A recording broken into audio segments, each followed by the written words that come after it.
Hello welcome back to my channel. നമ്മളിന്ന് പോകാൻ പോകുന്നതെന്ന് വെച്ചാൽ ഒരു ഫേമസ് ആയിട്ടുള്ള ആൻഡമാനിൽ തന്നെ ഫേമസ് ആയിട്ടുള്ള ഒരു പ്ലേസിലേക്കാണ്. സെല്ലുലാർ ജയിൽ എന്ന് പറയും.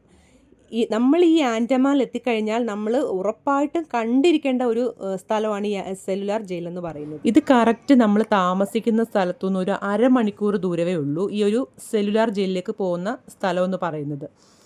ഇതെന്ന് വെച്ചാൽ നമ്മൾ ഈ കാണുന്നതൊക്കെ ഈ ഒരു എയർപോർട്ടിൻ്റെ സൈഡാട്ടോ. ഈ കാണുന്ന സംഭവങ്ങളൊക്കെ എയർപോർട്ടിൻ്റെ സൈഡാണ്. അത്യാവശ്യം ഒരു ചെറിയ രീതിയിൽ മഴ പെയ്യുന്നുണ്ട്, എങ്കിലും വലിയ മഴയെന്ന് പറയാനില്ല. അങ്ങനെ ചരിത്ര പ്രസിദ്ധമായ സെല്ലുലാർ ജയിലിലേക്ക് നമ്മൾ എത്തിയിട്ടുണ്ട്. അപ്പം ഇത് ആൻഡമാനിലെ തന്നെ ഒരു ഫേമസ് പ്ലേസാണ്. അപ്പോൾ നമ്മൾ ഇവിടെ ഒരു ചെറിയ രീതിയിൽ ടിക്കറ്റ് ചാർജൊക്കെ ഉണ്ട്. അപ്പോൾ അതൊക്കെ കൊടുത്തിട്ട് വേണം നമ്മൾ അകത്തേക്ക് കയറാനായിട്ട്. പിന്നീട് നമ്മൾ ഒരുപാട് ഫോട്ടോസൊക്കെ വെച്ച ഒരു ഗാലറി പോലൊരു സംഭവമുണ്ട്. അപ്പോൾ അവിടെ നമ്മളിങ്ങനെ പോവാണ്, ഓരോന്ന് കാണാനായിട്ട് പോവാണ്. ഇതൊരു പഴയ ബ്രിട്ടീഷുകാരാണെന്ന് തോന്നുന്നു. അപ്പോൾ അതുപോലെ കുറേ ഫോട്ടോസും നമ്മുടെ സ്വാതന്ത്ര്യ സമര സേനാനികളുടെയൊക്കെ ഫോട്ടോസൊക്കെ ഇവിടെ നമുക്ക് കാണാവുന്നതാണ്.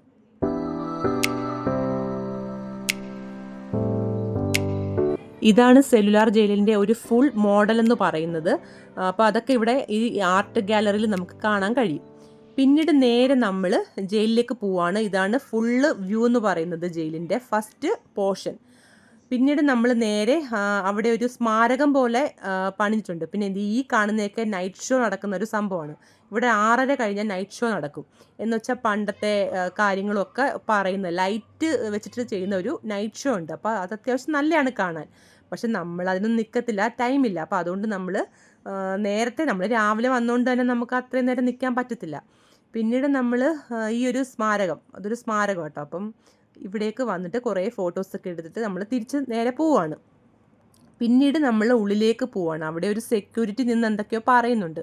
കാര്യം ഇതിൻ്റെ കഥകളാണ്. ഈ ഒരു മരം എന്ന് വെച്ചാൽ അന്നത്തെ ബ്രിട്ടീഷുകാരുടെ കാലത്തുള്ള ഒരു മരമാണ്. അന്നും ആ മരം എല്ലാം എന്ന് വെച്ചാൽ ഈ ഒരു ബ്രിട്ടീഷുകാർ നമ്മളുടെ സ്വാതന്ത്ര്യ സമര സേനാനികളെ ഒരുപാട് ദ്രോഹിക്കുന്നതിനൊക്കെ സാക്ഷ്യം വഹിച്ചൊരു മരമാണ്. അപ്പോൾ അതൊക്കെയാണ് ആ ഒരു സെക്യൂരിറ്റി നിന്ന് പറയുന്നത്. ഈ ജയിൽ അന്നത്തെ ബ്രിട്ടീഷുകാർ നമ്മുടെ ഇന്ത്യക്കാരെ, നിരപരാധികളായ ഇന്ത്യക്കാരെ തടവിലാക്കി അവരെ ദ്രോഹിക്കാൻ വേണ്ടി മാത്രം നിർമ്മിച്ച ഒരു ജയിലാണ് ഈ ഒരു സെല്ലുലാർ ജയിൽ എന്ന് പറയുന്നത്. ശരിക്കും ഈ ഒരു മണ്ണിൽ നിരപരാധികളുടെ ചോരയുടെ മണം ഒരുപാടുണ്ട്. കാരണം അത്രയും ബ്രിട്ടീഷുകാർ അവരെ ദ്രോഹിച്ച് അങ്ങനെ ഒരുപാട് പേരെ കൊന്നു തള്ളിയ ഒരു സ്ഥലം കൂടിയാണ് ഈ ഒരു സെല്ലുലാർ ജയിൽ എന്ന് പറയുന്നത്. ഇന്ന് നമുക്കിത് സ്മാരകമാണെങ്കിലും ഇന്നൊരു ടൂറിസ്റ്റുകൾക്കൊരു കാണാനുള്ള സ്ഥലമാണെങ്കിൽ പോലും നമുക്ക് അവിടുത്തെ ഓരോരോ കാഴ്ചകൾ കാണുമ്പോൾ നമുക്ക് ശരിക്കും വിഷമം വരും കേട്ടോ. എൻ്റെ പിള്ളേർക്കൊക്കെ ഒത്തിരി വിഷമം വന്നു. അപ്പോൾ അവർക്ക് ഒരുപാട് സംശയങ്ങളൊക്കെ ഉണ്ടായിരുന്നു കേട്ടോ. അപ്പോൾ അതൊക്കെ ചേട്ടൻ ഇങ്ങനെ തീർത്തു കൊടുക്കുവാണ്. അന്നത്തെ ബ്രിട്ടീഷുകാർ നമ്മൾ ഇന്ത്യക്കാരോട് ചെയ്ത കാര്യങ്ങളൊക്കെയാണ് ഈ കാണിക്കുന്നത്. അവരെ കൊണ്ട് എന്തെല്ലാം ജോലി ചെയ്യിക്കുന്നു അതിൻ്റെയൊക്കെ ഒരു മോഡലാണ് ഈ ഉണ്ടാക്കി വെച്ചേക്കുന്നത്. ശരിക്കും പറഞ്ഞാൽ നമുക്ക് ഒരുപാട് വിഷമം തോന്നും കേട്ടോ ഇത് കാണുമ്പം.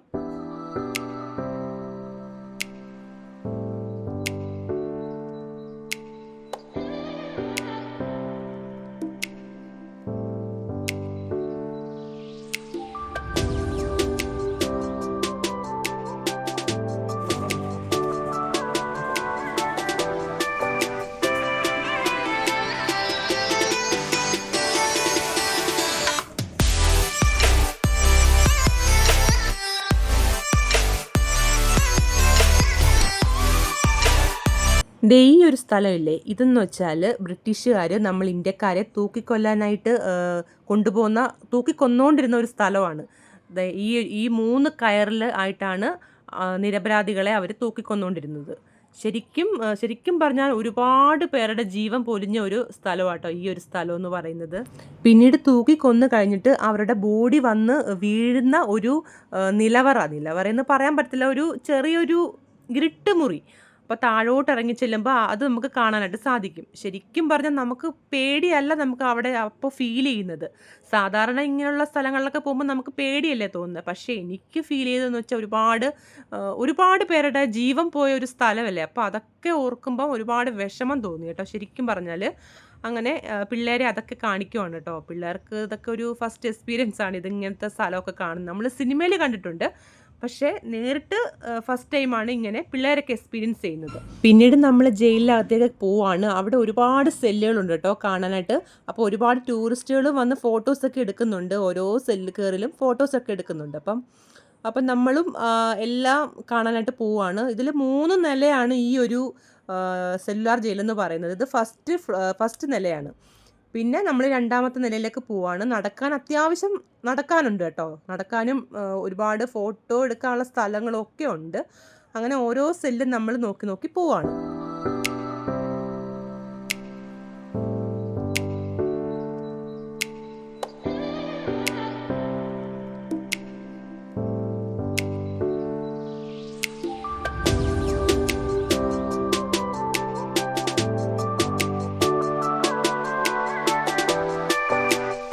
ഇതൊരു സ്വാതന്ത്ര്യ സമര സേനാനിയാണ്. ഇദ്ദേഹം 10 വർഷത്തോളം ഈ ഒരു സെല്ലിൽ ഒറ്റയ്ക്ക് കഴിഞ്ഞു എന്നാണ് പറയുന്നത്. അപ്പോൾ അദ്ദേഹത്തിൻ്റെ ഫോട്ടോയിൽ മക്കൾ തൊട്ടൊക്കെ തൊഴുവാണ്. ഇതെന്ന് വെച്ചാൽ അദ്ദേഹം ഉപയോഗിച്ച പാത്രം കേട്ടോ ഈ കാണുന്നത്.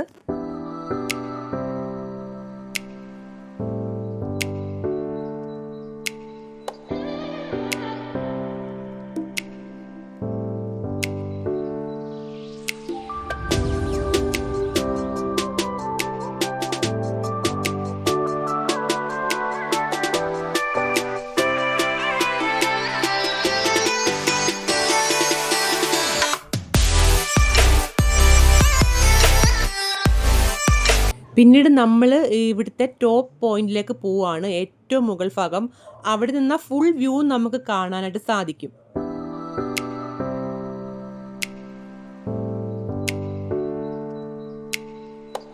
നേരത്തെയൊക്കെ അങ്ങോട്ടേക്ക് പോകാനായിട്ട് പറ്റുമായിരുന്നു. ഇപ്പം പക്ഷേ ഈ ഒരു ഭാഗം നമ്മൾ അവിടെ ലോക്ക്ഡ് ആണ് കേട്ടോ. എന്താ സംഭവം എന്നറിയത്തില്ല. എനിക്ക് തോന്നുന്നു അവിടെ ആരെങ്കിലുമൊക്കെ വീണിട്ടുണ്ടാവും. അതുകൊണ്ടായിരിക്കും അവിടെ ലോക്ക് ചെയ്തത്. നേരത്തെ ഞാൻ ഒരു 8 വർഷം മുന്നേ ഇവിടെ വന്ന സമയത്ത് അവിടെ ലോക്കല്ലായിരുന്നു. അപ്പോൾ നമുക്ക് അങ്ങോട്ടൊക്കെ പോവായിരുന്നു. അപ്പം എന്തെങ്കിലും സുരക്ഷയുടെ പ്രശ്നം കൊണ്ടാവാം അവരവിടെ അടച്ചു വെച്ചേക്കുന്നത്. പക്ഷേ ഉണ്ടല്ലോ, മുകളിലത്തെ വ്യൂ എന്ന് പറയുന്നത് അടാറ് വ്യൂ ആണ്. ശരിക്കും പറഞ്ഞാൽ ഫുൾ സീ വ്യൂ നമുക്ക് മുകളിൽ നിന്ന് കാണാനായിട്ട് പറ്റും. പിന്നെ ഒരുപാട് ഫോട്ടോസൊക്കെ എടുക്കാനായിട്ടുള്ള ഒരു ഏരിയയും കൂടാണ്. ഇതാണ് ലോക്ക് എന്ന് പറഞ്ഞ ആ ഒരു ഏരിയ. ശരിക്കും പറഞ്ഞാൽ നല്ല രസമായിട്ട് കാണാനായിട്ട്. പിന്നെ ഈ ഒരു ഐലൻഡ് ഉണ്ടല്ലോ, കാണുന്ന ഒരു ഐലൻഡിൻ്റെ പേരാണ് rose island. Netaji Subhash Chandrabose island എന്നും ഈ ഒരു ഐലൻഡിനെ അറിയപ്പെടുന്നുണ്ട്. ഇതെന്ന് വെച്ചാൽ ബ്രിട്ടീഷുകാരുടെ കാലത്തെ പഴയ കെട്ടിടങ്ങളുടെ അവശിഷ്ടങ്ങളൊക്കെ നമുക്ക് അവിടെ കാണാനായിട്ട് സാധിക്കും. ഇതും അവരുടെ ഒരു ഏരിയ ആയിരുന്നു. കറക്റ്റ് എന്ന് പറയുന്നത് ഒരു പോർട്ട് ബ്ലെയറിൻ്റെ 2 കിലോമീറ്റർ അകലെയാണ് ഈ ഒരു ദ്വീപ് സ്ഥിതി ചെയ്യുന്നത്. ഇത് ശരിക്കും സമയമെടുത്ത് പോയി കാണേണ്ട ഒരു സ്ഥലം തന്നെയാണ് കേട്ടോ. ഒരുപാട് വന്യജീവികളും ഒരുപാട് മാന് അങ്ങനെ ഒരുപാട് കാര്യങ്ങളൊക്കെ നമുക്കവിടെ കാണാനായിട്ട് സാധിക്കും. അത്രയും നല്ലൊരു സ്ഥലമാണ് ഈ റോസ് ഐലൻഡ് എന്ന് പറയുന്നത്. അവിടെ തന്നെ ഒരു ലൈറ്റ് ഹൗസും സ്ഥിതി ചെയ്യുന്നുണ്ട്. ഈ ഒരു ജയിലിൻ്റെ മറ്റൊരു പേരാണ് കാലാപാനി. ഈ കാലാപാനി എന്ന് പറയുന്ന പേരിലൊരു സിനിമയും ഉണ്ട് നമ്മുടെ ലാലേട്ടൻ്റെ. അപ്പോൾ അതിനകത്ത് ഫുള്ള് നമ്മുടെ ഈ ഒരു ജയിലാണ് കാണിക്കുന്നത്. ഇതെന്ന് വെച്ചാൽ റോസ് ഐലൻഡ് അങ്ങനെ എല്ലാം ഈ ജയിലിൻ്റെ മുക്കും മൂലയിലും ആ സിനിമയിൽ നമുക്ക് കാണാനായിട്ട് സാധിക്കും. അത് കണ്ടവർക്ക് മനസ്സിലാവും. അപ്പോൾ അങ്ങനെ നമ്മളിത് തിരിച്ചിറങ്ങുവാണ്. അപ്പോൾ ഫ്രണ്ടിൽ തന്നെ ഒരു പാർക്കൊക്കെ ഉണ്ട് കേട്ടോ. അതിനുശേഷം നമ്മൾ നേരെ ഫുഡ് കഴിക്കാനായിട്ട് വന്നു. ശരിക്കും പറഞ്ഞാൽ നല്ല വിശപ്പായി. ഒരു മലയാളി കടയിലാട്ടാണ് കയറിയത്. അത്യാവശ്യം നല്ല ടേസ്റ്റി ഫുഡായിരുന്നു. ഞാൻ ബീഫ് ബിരിയാണിയും പിള്ളേർ ചിക്കൻ ബിരിയാണിയും ചേട്ടൻ ബീഫ് ബിരിയാണിയാണ് ഓർഡർ ചെയ്തത്. അങ്ങനെ നമ്മൾ ഫുഡൊക്കെ കഴിച്ചിട്ട് അവിടെ നിന്ന് ഇറങ്ങി. അപ്പോൾ ഇതൊക്കെയാണ് ഇന്നത്തെ വിശേഷം എന്ന് പറയുന്നത്. ഇനി റോസ് ഐലൻഡിൻ്റെ വീഡിയോ ഞാൻ വേറെ ഇടുന്നതായിരിക്കും. കാരണം നമുക്കത് സമയമെടുത്ത് പോയി കാണേണ്ട ഒരു സ്ഥലം തന്നെ കേട്ടോ. അപ്പോൾ ആൻഡമാനിൽ വന്നു കഴിഞ്ഞാൽ ഒരിക്കലും മിസ്സാക്കാൻ പാടില്ലാത്ത നല്ലൊരു സ്ഥലമാണ് ഈ ഒരു സെല്ലുലാർ ജയിൽ എന്ന് പറയുന്നത്. ഒരിക്കലും സ്കിപ്പ് ചെയ്യാൻ പറ്റാത്തൊരു സ്ഥലമാണ്. അപ്പോൾ എല്ലാവരും അതൊന്ന് പോയി കാണുക. അപ്പോൾ ഇന്നത്തെ വീഡിയോ ഇഷ്ടപ്പെട്ടെങ്കിൽ തീർച്ചയായിട്ടും നിങ്ങൾ ലൈക്ക് ചെയ്യുക, ഷെയർ ചെയ്യുക, സബ്സ്ക്രൈബ് ചെയ്യുക. Okay, by.